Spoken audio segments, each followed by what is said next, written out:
Hello student, मैं विष्णु दिवाकर, राजनीति विज्ञान गुरु। तो चलिए करते हैं शुरू।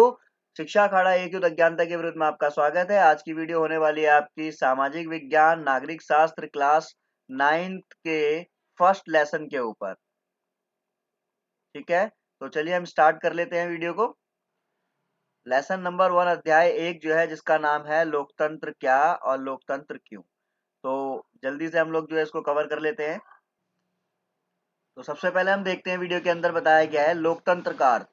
तो स्टूडेंट, सबसे पहले हम जानेंगे यहाँ पर कि लोकतंत्र का आखिर अर्थ होता क्या है। तो लोकतंत्र वर्ड जो है वो क्या है। तो देखो, डेमोक्रेसी यानी कि जिसको हम लोकतंत्र बोलते हैं, ये यूनानी शब्द डेमोक्रेसिया से निकला हुआ है। अब यूनानी में डेमोस का अर्थ होता है लोग और क्रेसिया का अर्थ होता है शासन। तो इस प्रकार जो डेमोक्रेसी वर्ड है आपका, यानी कि जिसको लोकतंत्र बोलते हैं हिंदी में, इसका अर्थ हुआ लोगों का शासन। ठीक है।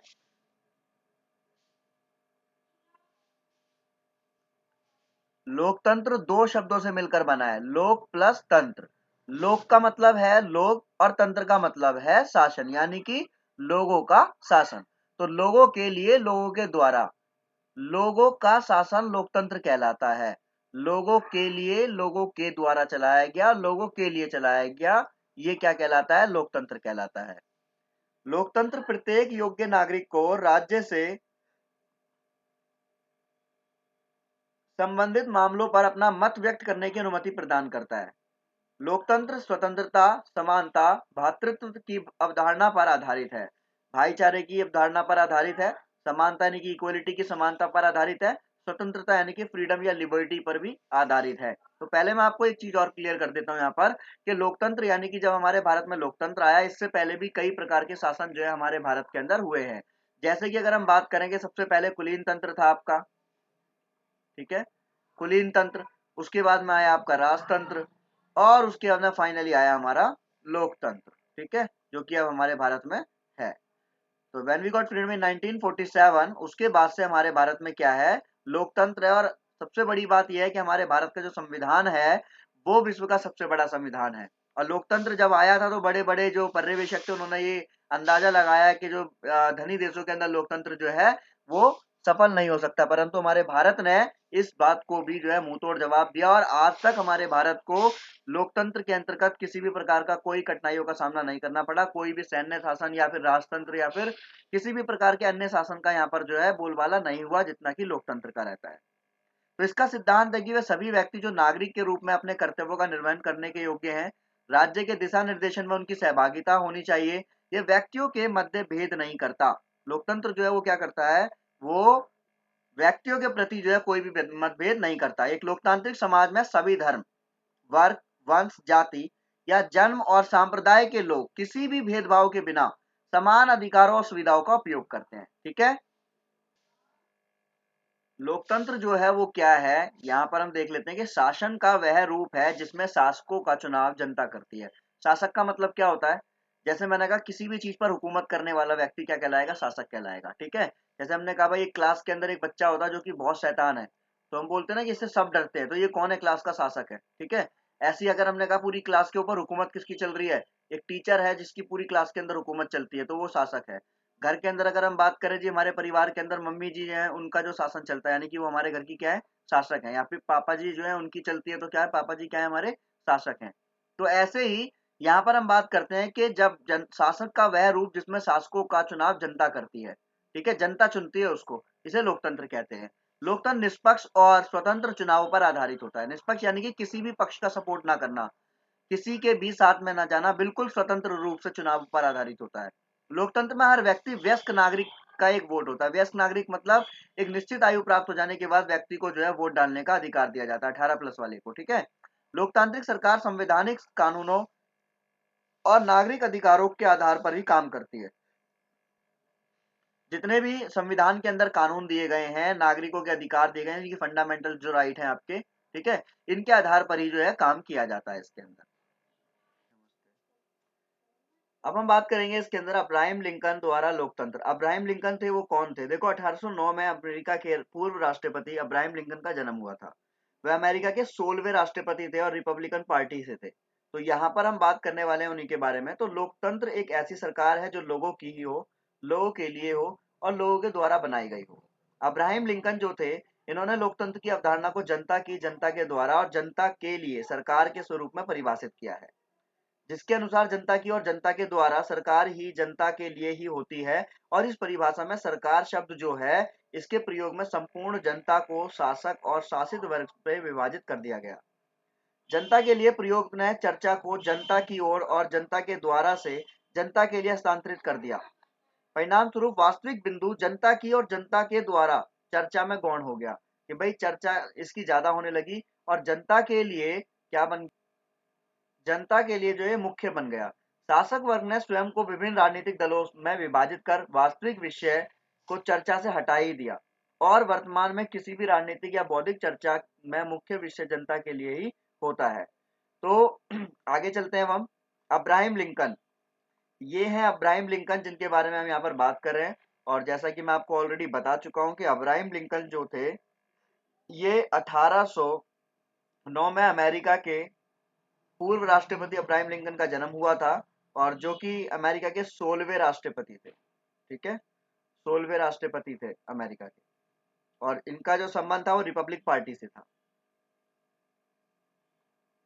इन्होंने लोकतंत्र की मुख्य विशेषताओं के बारे में कुछ चर्चा की है, तो यहाँ पर हम देख लेते हैं कि जो लोकतंत्र है उसकी मुख्य विशेषताएं क्या है। ठीक है, लोकतंत्र की मुख्य विशेषताएं क्या है। सबसे पहला है, लोकतंत्र आम लोगों की भलाई का मनोरथ रखता है। लोकतंत्र क्या करता है? आम लोगों की भलाई का मनोरथ रखता है। तो यहाँ पे सबसे पहले देखते हैं मनोरथ का मतलब क्या होता है। इसका मतलब क्या होता है? किसी भी विश की बात की जाती है, यानी कि इच्छा। तो लोकतंत्र की भलाई की इच्छा रखता है। लोकतंत्र लोगों का, लोगों द्वारा, लोगों के लिए शासन है। जो मैं बार बार आप यहाँ पर रिपीट कर रहे हैं कि लोकतंत्र शब्द जो है, लोगों का, लोगों के लिए, लोगों के द्वारा चलाया गया शासन ही लोकतंत्र कहलाता है। तो लोकतंत्र में प्रभु सत्ता लोगों के हाथों में होती है, और इसलिए जनता प्रत्यक्ष और अप्रत्यक्ष रूप से खुद ही शासक होती है। लोकतंत्र का मुख्य उद्देश्य संपूर्ण जनता की राजनीतिक, आर्थिक और सामाजिक प्रगति है। लोकतंत्र एक ऐसी प्रणाली है जिसमें कोई व्यक्ति या किसी विशेष वर्ग के कल्याण के लिए प्रशासन चलाया नहीं जाता है, बल्कि संपूर्ण जनता के कल्याण के लिए प्रयास किए जाते हैं। तो लोकतंत्र में क्या होता है? किसी एक का कल्याण नहीं, बल्कि संपूर्ण, ठीक है, संपूर्ण जनता का कल्याण इसके अंतर्गत निहित होता है। दूसरा पॉइंट देखते हैं।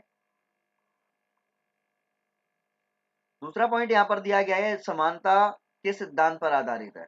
जो लोकतंत्र है उसकी जो विशेषताएं हैं, तो उसमें दूसरी विशेषता क्या है कि ये समानता के सिद्धांत पर आधारित है।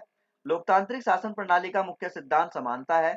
इसका मतलब केवल राजनीतिक समानता नहीं, बल्कि आर्थिक रूप से या फिर सामाजिक रूप से भी इक्वलिटी की बात करता है, समानता की बात करता है। लोकतंत्र में किसी भी जाति, संपत्ति, धर्म या रंग के आधार पर राजनीतिक क्षेत्र में कोई भेदभाव नहीं किया जाता, बल्कि सभी को विकसित होने के लिए समान अधिकार दिए जाते हैं।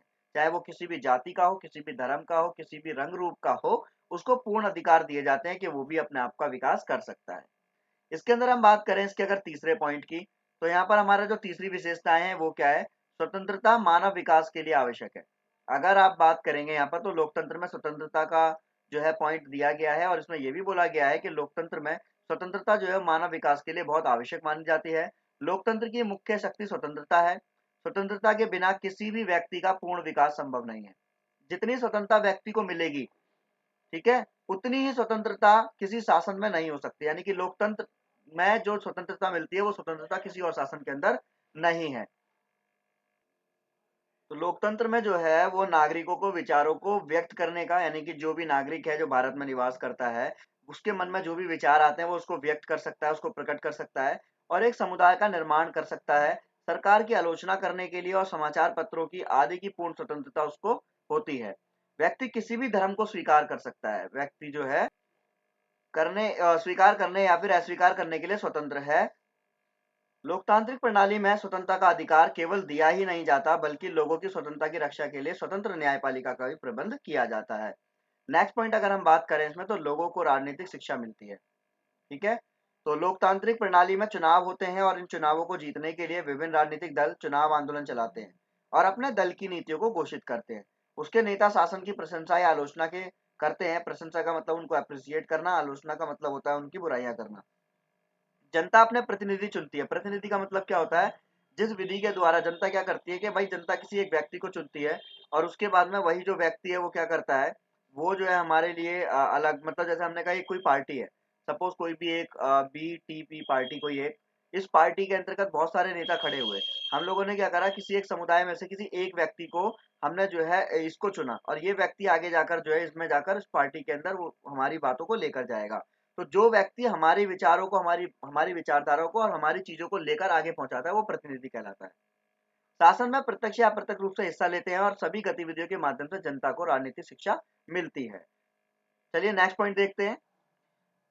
विद्रोह या क्रांति की कोई संभावना नहीं होती। यहाँ पर क्या बताया गया है कि जो आपका ये टॉपिक है कि प्राचीन काल में जब राजतंत्र होता था, तो इतिहास गवाह है कि कभी कभी शासन परिवर्तन के दौरान खूब खून खराबा होता था, और लेकिन लोकतंत्र में ऐसा शासन नहीं है जिसमें आयोग सरकार को बदलने के लिए हिंसक कार्रवाई नहीं की जाती है, बल्कि लोग मतदान के अधिकार का उपयोग करते हैं शांतिपूर्वक तरीके से, और सरकार बदल देते हैं। इस संबंध में गिलक्रिस्ट ने कहा है कि लोकतंत्र सार्वजनिक सहमति का शासन है, इसलिए ये क्रांतिकारी नहीं हो सकता। यानी कि सबकी सहमति के आधार पर ही क्या होता है कि वोट डलता है, और वोट डलने के बाद में यानी कि मतदान डलने के बाद में जो है शांतिपूर्वक सरकार को बदल दिया जाता है। नेक्स्ट पॉइंट देखते हैं इसका। जिम्मेदार सरकार। यहाँ पर बताया गया है कि एक लोकतांत्रिक प्रणाली में शासन लोगों की इच्छा के अनुसार चलाया जाता है। जनता सरकार चलाने के लिए एक योग्य प्रतिनिधि चुनती है। जनता के चुने गए प्रतिनिधि जनता के विश्वास को ग्रहण करते हैं और जनमत की राय के आधार पर शासन करते हैं। लोगों पर आधारित होने से सरकार में स्थिरता पैदा होती है। अब जब यहाँ पर बताया गया है कि जनता के प्रतिनिधियों को इस बात का एहसास होता है कि अगर वे प्रशासन को जनता की इच्छा के अनुसार नहीं चलाते, तो उन्हें अगले चुनाव के अंदर नहीं चुना जाएगा। यह भी संभव है कि आयोग शासकों को अगले चुनाव से पहले हटा दिया जाए। जनता के चुने हुए प्रतिनिधि जनता के हर काम के प्रति जिम्मेदार होते हैं। नेक्स्ट पॉइंट देखते हैं। अब यहाँ देखेंगे इन परिभाषाओं का सारांश क्या है, कि लोगों द्वारा चुने गए शासकों द्वारा ही चुनाव वो जो फैसले लिए जाते हैं। नेक्स्ट, चुनाव जो है वो लोगों के लिए निष्पक्ष अवसर और इसके विकल्प उपलब्ध कराता है, कि चाहे तो मौजूदा शासक को बदल सकते हैं। आगे बोला गया है विकल्प है कि अवसर सभी लोगों को समान रूप से उपलब्ध होते हैं। कोई लड़का हो, लड़की हो, छोटा हो, बड़ा हो, जाति, धर्म, रंग, रूप, किसी प्रकार का कोई भेदभाव नहीं होता। सबको एक निश्चित आयु पूरी हो जाने के बाद में जो है अवसर प्रदान होता है। इस चुनाव से बनी सरकार संविधान द्वारा तय बुनियादी कानूनों और नागरिक अधिकारों के दायरे को मानते हुए काम करती है। आगे हम बात करें इसके अंदर, तो देखते हैं यहाँ पर कि लोकतांत्रिक सरकार की कुछ विशेषताएं हैं। अब वो विशेषताएं कौन कौन सी हैं। सबसे पहले, नागरिकों को भाषण देने और विचार व्यक्त करने की पूर्ण स्वतंत्रता होती है। स्वतंत्र और निष्पक्ष रूप से चुनाव करने की व्यवस्था होती है। राजनीतिक दलों को स्वतंत्र रूप से काम करने की आज्ञा है, और व्यापारियों को व्यापारिक संघ स्थापित करने की पूर्ण स्वतंत्रता है, और प्रेस को पूर्ण आजादी है। यानी कि जो प्रेस है, यानी कि जो हमारी मीडिया है, मीडिया को जो है पूरी तरीके से आजादी दी जाती है। ठीक है।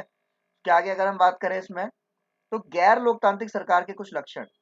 गैर लोकतांत्रिक सरकार, तो ये देखते हैं हम जरा, गैर लोकतांत्रिक सरकार के जो लक्षण है वो कौन कौन से हैं। ठीक है। लोग सरकार और उसकी नीतियों की आलोचना नहीं कर सकते। शासनकर्ता सर्वे सर्वा होता है, जो शासनकर्ता होगा वही सबसे ऊपर होगा। विपक्षी दलों का कोई स्थान नहीं है। मजदूरों को व्यापारिक संघ स्थापित करने की अनुमति नहीं मिलती है, और प्रेस को पूर्ण आजादी प्राप्त नहीं होती है। तो ये क्या है, ये आपका बिल्कुल अपोजिट है, किससे, लोकतंत्र से। ठीक है, लोकतंत्र से बिल्कुल अपोजिट है। आगे बताया गया इसके अंदर कि लोकतंत्र के खिलाफ तर्क क्या है। अब जो लोकतंत्र में कमियां बताते हैं या इसके खिलाफ तर्क देते हैं, तो वो क्या क्या तर्क देते हैं। तो यहाँ पर देख लेते हैं कि कौन कौन से तर्क लोग देते हैं। देखो, यहाँ पर बोला गया है अस्थिरता। लोकतंत्र में नेता बदलते रहते हैं, इससे अस्थिरता पैदा होती है, ऐसा बोला जाता है। फैसलों में देरी। लोकतंत्र का मतलब सिर्फ राजनीतिक लड़ाइयां और सत्ता का खेल है, और यह नैतिकता की जगह कोई नहीं होती है। नैतिकता यानी कि एथिक्स। लोकतांत्रिक व्यवस्था में इतने लोगों से बहस और सारे चर्चा करनी पड़ती है कि हर फैसले में देरी होती है, और चुने हुए नेताओं को लोगों के हितों का पता ही नहीं होता। इसके चलते खराब फैसले होते हैं। तो ये इसके खिलाफ तर्क दिए गए हैं। ठीक है। और अगर हम बात करें तो कौन कौन से तर्क हैं, तो देख लेते हैं जरा यहाँ पर। जैसे भ्रष्टाचार की संभावना ज्यादा होती है। लोकतंत्र में चुनावी लड़ाइयां महत्वपूर्ण और खर्चीली होती है, इसलिए इसमें भ्रष्टाचार होते हैं। चुनावी प्रक्रिया महंगी है। लोकतंत्र में चुनावी लड़ाई महत्वपूर्ण और खर्चीली होती है। सामान्य लोगों को सरकार चुनने का फैसला लेने में कठिनाइयां होती है। सामान्य लोगों को पता नहीं होता कि उनके लिए क्या चीज अच्छी है और क्या चीज बुरी है, इसलिए उन्हें किसी चीज का फैसला नहीं करना चाहिए। ठीक है। तो यहाँ पर हम उसके बाद हम यहाँ पर देखते हैं, जो इसका आपका लास्ट टॉपिक है वो है आपका लोकतंत्र के पक्ष में तर्क। अब जो लोग इसके सपोर्ट में हैं, वो लोग क्या कहते हैं। उनका कहना है कि भाई जो लोकतंत्र के पक्ष में जो लोग हैं, वो कहते हैं शासन का अधिक जवाबदेही वाला रूप होता है।